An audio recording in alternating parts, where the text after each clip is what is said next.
ఈ రాష్ట్రంలో చాలా సమస్యలు ఉన్నాయి సార్.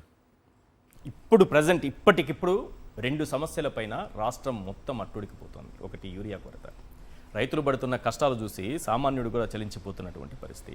రెండోది 17 మెడికల్ కాలేజీలను ఒక మహాయజ్ఞంలో జగన్మోహన్ రెడ్డి గారు తీసుకొస్తే అందులో 10 కాలేజీలను అమ్మేసేటటువంటి కుట్ర చంద్రబాబు నాయుడు గారు చేస్తుంటే రాష్ట్రం మొత్తం కూడా ముక్త కంఠంతో దాన్ని వ్యతిరేకిస్తుంది.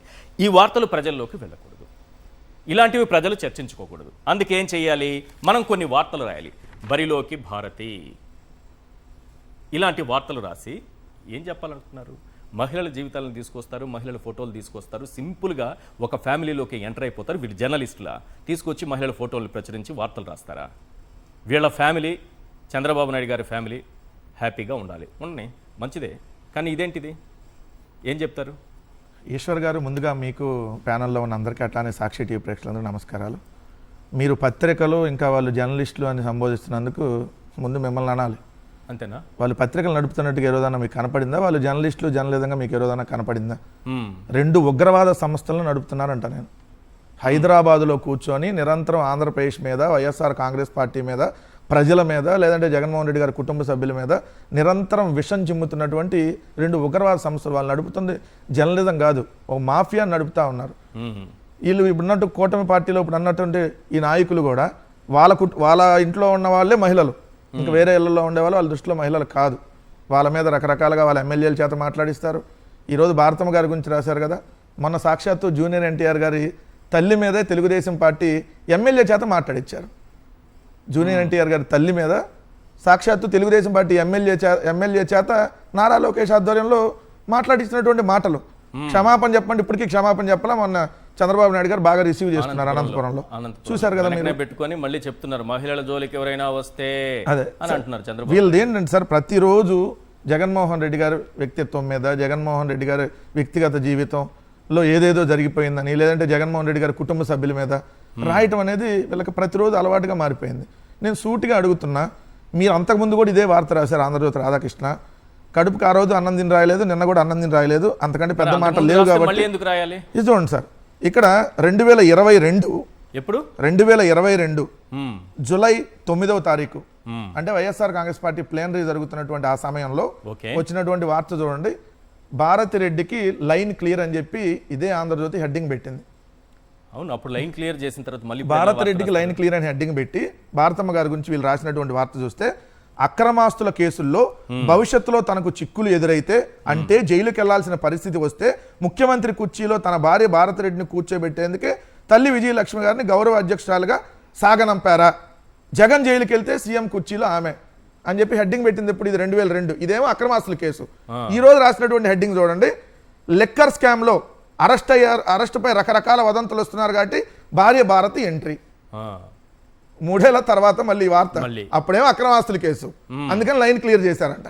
ఈ రోజేమో ఏదో లెక్కర్ కేసులో అరెస్ట్ అయిపోతారని చెప్పి లైన్ క్లియర్ చేశారంట. అవును, చంద్రబాబు నాయుడు గారు 52 రోజులు జైల్లో ఉన్నారు కదా, అప్పుడు భువనేశ్వర్ గారి ఎంట్రీ రాయలేదే? అప్పుడు కలకలం లేదు లేదా? ఇప్పుడు భారతమ్మ గారు వస్తున్నారని కలకలం రేగుతుందంట. అప్పుడు భువనేశ్వర్ గారు వస్తుంటే అంత కలకలం లేకుండా అందరూ స్వాగతం చెప్పారంట. భారతమ్మ గారు రాజకీయాల్లోకి రావాలనుకుంటే మీ పర్మిషన్స్ ఏం అవసరం లేదు కదా. సో ఆమె ఏ రోజు రాజకీయాలు మాట్లాడలా. ఆమె ఆల్రెడీ మామగారిని అలానే భర్తని ఇద్దరిని ముఖ్యమంత్రులుగా చూసున్నారు. అవును. సో ఆమె ఆల్రెడీ ప్రచారం ఓన్లీ రాజశేఖర రెడ్డి గారికి సంబంధించినటువంటి అప్పుడు ప్రచార కార్యక్రమాల్లో, మళ్ళీ జగన్మోహన్ రెడ్డి గారికి సంబంధించినటువంటి ఈ ప్రచార కార్యక్రమాల్లోనే పాల్గొన్నారు తప్ప ఆమె ఏ రోజు ఎక్కడ మీలాగా కుప్పం వెళ్ళి పోటీ చేస్తాం, మీ ఇంట్లో వాళ్ళలాగా చంద్రబాబు నాయుడు గారు తప్పుకుంటే నేను పోటీ చేస్తా కాదు. తప్పుకుంటే కాదు, చంద్రబాబు నాయుడు గారికి వయసు అయిపోయింది, ఆయన రెస్ట్ తీసుకోమని. అదే తప్పుకోమంటే అదే కదా సార్ దానికి అర్థం. ఇంక చంద్రబాబు నాయుడు గారు తప్పుకుంటే వయసు అయిపోయింది, నేను పోటీ చేస్తాను అని ఇప్పుడు భారతమ్మ గారు అట్లా ఇప్పుడు ఏ రోజు మాట్లాడలా. మీలాగా వచ్చి మన పులివెందుల్లో ఏదో జడ్పీటీసీలు ఏదో అక్రమ మార్గంలో గెలిస్తే శుభాకాంక్షలు చెప్పలా, ఎవరికి ఆమె ఫోన్ చేసి ఎస్ మీరు బ్రహ్మాండంగా గెలిచారని. ఆమె ఎక్కడ రాజకీయాల్లో రాలేదు కదా. ఇంకా చంద్రబాబు నాయుడు గారు కుటుంబ సభ్యులే రాజకీయాల్లో ఉండి నిరంతరం రాజకీయాలు మాట్లాడి వ్యక్తిగత దోషణలు చేసింది మీ కుటుంబ సభ్యులే, ఎక్కడ భారతమ్మ గారు రాలని. నేను సూటిగా రాధాకృష్ణని, ఆంధ్రజ్యోతి రాధాకృష్ణ, నీకు దమ్ముంటే నువ్వు పత్రిక నడపట్లేదు కదా, నువ్వు నిజంగా పత్రిక నడుపుతున్నానని నువ్వు భావిస్తే ఇవన్నీ నేను అడిగేటటువంటి సమాధానం, నేను అడిగేటటువంటి క్వశ్చన్స్ నీ పేపర్లో రాయి. చంద్రబాబు నాయుడు గారి ఇంట్లో చంద్రబాబు నాయుడు గారికి కూడు కూడా పెట్టట్లేదు అని చెప్పి బయట వార్తలు తెలుగుదేశం వాళ్ళే మాట్లాడుకుంటున్నారు. చంద్రబాబు నాయుడు గారు నీ వయసులో నారా లోకేష్, భువనేశ్వర్ గారు, బ్రాహ్మణ్ గారు ఇంట్లో ఇబ్బంది పెడుతున్నారు, తెల్లారగట్ట వచ్చి సోఫాలో పడుకుంటున్నాడని మీ సోషల్ మీడియాలోనే వస్తున్నాయి. మరి దాని మీద నువ్వు ఎందుకు వార్తలు రాయట్లా? ఏదైతే రామారావు గారికి ఎలా వెన్నుపోటు పొడిచారో, వెన్నుపోటు పొడిచినప్పుడు చంద్రబాబు నాయుడు గారితో పాటు భువనేశ్వర్ గారు, బాలకృష్ణ గారు అందరూ భాగస్వాములుగా ఉన్నారు. అలానే ఇప్పుడు మీకు కూడా వెన్నుపోటు పొడిచి కుర్చీని లాక్కోవడానికి ఇదే మీ ఫ్యామిలీ మెంబర్స్ అందరూ ఆల్రెడీ డిస్కషన్ నడుస్తూ ఉంది. దీని మీద రోజు ఇంట్లో గొడవలు జరుగుతున్నాయి అంటున్నారు. మరి ఈ వార్త కూడా నువ్వు రాయాలి కదా. రెండు, నీ కుటుంబం గురించి, ఇదే ఆంధ్రజ్యోతి రాధాకృష్ణ కుటుంబం గురించి, నీ కొడుకు ఒక అసమర్థుడు కాబట్టి ఏదైతే నువ్వు నీ అల్లుడు నీ ఆస్తి మొత్తం ఇక్కడ ఉండాలని చెప్పి అలానే నువ్వేదో రెండో వివాహం నేను అంటలా, నువ్వేదో రెండో వివాహం చేసుకున్నావని చెప్పి సోషల్ మీడియాలో చక్కెర్లు కొడుతుంది, ఏదో డాక్టర్ అని చెప్పి వస్తున్నాయి వార్తలు. అవన్నీ రాయి. లేదు నేను చేసుకోలేదు అని చెప్పి అవన్నీ రాయాలి కదా. అందరి కుటుంబాల్లోకి దూరి ఏదైతే సీసీ కెమెరాలు పెట్టో ఇంకొకటో బ్రోకర్ వార్తలు రాసేటటువంటి ఈ ఆంధ్రజ్యోతి రాధాకృష్ణని సూటిగా అడుగుతున్నా, మరొకసారి భారతమ్మ గారి గురించి ఇష్టం వచ్చినట్టుగా వార్తలు రాస్తే ఈనాడు కానీ ఆంధ్రజ్యోతి కానీ మీ కుటుంబంలోకి వచ్చి మీ కుటుంబంలో జరుగుతున్న మొత్తం వీడియోలు చేసి మేము పెట్టాల్సినటువంటి పరిస్థితి వచ్చింది. ఇక్కడితో మీరు ఫుల్ స్టాప్ పెట్టకపోతే ఇలాంటి అడ్డమైనటువంటి వార్తలు రాసేసి, అయినా భారతమ్మ గారు రాజకీయాల్లోకి వస్తే కలవరమో అపోజిషన్ పార్టీ వాళ్ళకు ఉంటుంది కానీ మాకెందుకు ఉంటుంది? అదే అర్థం కాదు. అంటే మీరు కలవరం చెందుతున్నారా? భవిష్యత్తులో భారతమ్మ గారు వస్తారేమో అని మీరు కలవరం చెందొద్దు. టైం ఉంది, ఇప్పుడేమో రారు. సో మీరేం కంగారు పడాల్సినటువంటి పని లేదు. మీరు ఇంతసేపు మాట్లాడిన దాంట్లో నాకు అర్థం కాని విషయం ఏంటి, చంద్రబాబు నాయుడు గారు ఏదో ఇబ్బంది పడిపోతున్నారు ఫ్యామిలీలో, ఎక్కడివి వార్తలు, ఎక్కడ సమాచారం? ఎక్కడేం సార్, ఆంధ్రజ్యోతి రాధాకృష్ణ అంతకుముందు అనేక సందర్భాల్లో రాశారు. మధ్యలో సెటిల్మెంట్లు చేసి అత్తాకోడల్లో అంతకుముందే విడిపోయారు.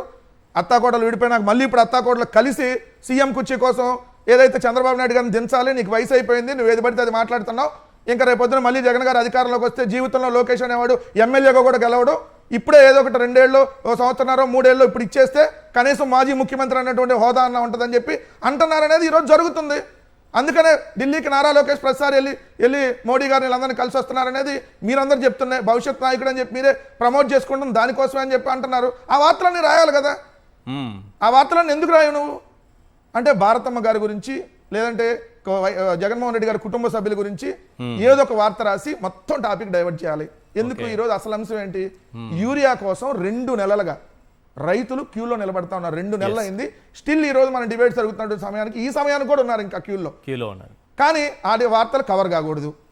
17 మెడికల్ కాలేజీలు జగన్మోహన్ రెడ్డి గారు తీసుకొని వస్తే ఆ మెడికల్ కాలేజీని పప్పు బెల్లాలు అమ్మినట్టుగా ఎకరం 100 రూపాయలకి మెడికల్ కాలేజీలను అమ్మేస్తుంటే ఆ వార్త ఎక్కడా బయటకు రాకూడదు.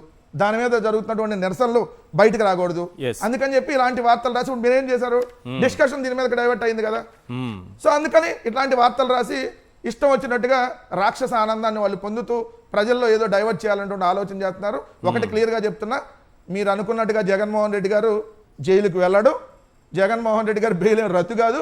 మీరు అన్న అక్రమాస్తుల కేసులు రోజు అని మీరు పెట్టింది అక్రమ ఆస్తులు అనేది అదో తప్పుడు. జగన్ గారు రైట్ రాయల్గా సంపాదించారు, అడ్వాన్స్ ట్యాక్స్ కట్టారు. మీలాగా 2 ఎకరాల నుంచి రాలా జగన్మోహన్ రెడ్డి గారు. రైట్ రాయల్ గా 2 ఎకరాలు అన్నదమ్ముళ్ళు కలిపి చంద్రబాబు నాయుడు గారికి 2 ఎకరాలు 2 ఎకరాలు ఉంటే ఈ రోజు రిచెస్ట్ సీఎం అవుతారు. రిచెస్ట్ 2 ఎకరాలు ఉన్న వ్యక్తి రిచెస్ట్ సీఎం అవుతారు దేశంలోనే. ఇన్నేళ్లుగా రాజకీయ అనుభవం ఉన్నవాడు ఎవరో కానీ 1986 టైంలోనే, అంటే 1986 సమయంలోనే 3 కోట్లు లంచం తీసుకున్నాడు సారా బాట్లింగ్ ప్లాంట్ కోసం. 3 కోట్లు. ఇప్పుడున్న తాజ్ డెక్కన్ ఏదైతే ఉందో, సారీ తాజ్ బంజారా, ఆ తాజ్ బంజారా హోటల్ దగ్గర కారు డ్రైవ్ చేసుకుంటూ చంద్రబాబు నాయుడు గారు వెళ్ళి 3 కోట్లు గోని సంచులో తెచ్చుకున్నాడు. ఏది 1986లో 3 కోట్లు. మరి మీరు చంద్రబాబు నాయుడు గారు ఇచ్చే సీఎం గాక ఏమవుతాడు? సో ఆ రోజే 3 కోట్లు లంచం తీసుకున్నటువంటి వ్యక్తి. తెహల్కా అనేక సందర్భాల్లో చెప్పింది చంద్రబాబు నాయుడు గారు అవినీతి గురించి. ఈ రోజు రిచెస్ట్ సీఎం క్యాబినెట్ మొత్తం క్రిమినల్స్ తో ఉన్నారు సార్. వీళ్ళకి మరి క్రిమినల్ ఆలోచనలు వస్తాయి. వాళ్ళు నడుపుతున్న 2 పత్రికలకి అలాంటి ఆలోచనలు వస్తాయి కాబట్టి ఈ రోజు ఇష్టం వచ్చినట్టుగా నీచాతి నీచంగా వార్తలు రాస్తా ఉన్నారు. రైట్.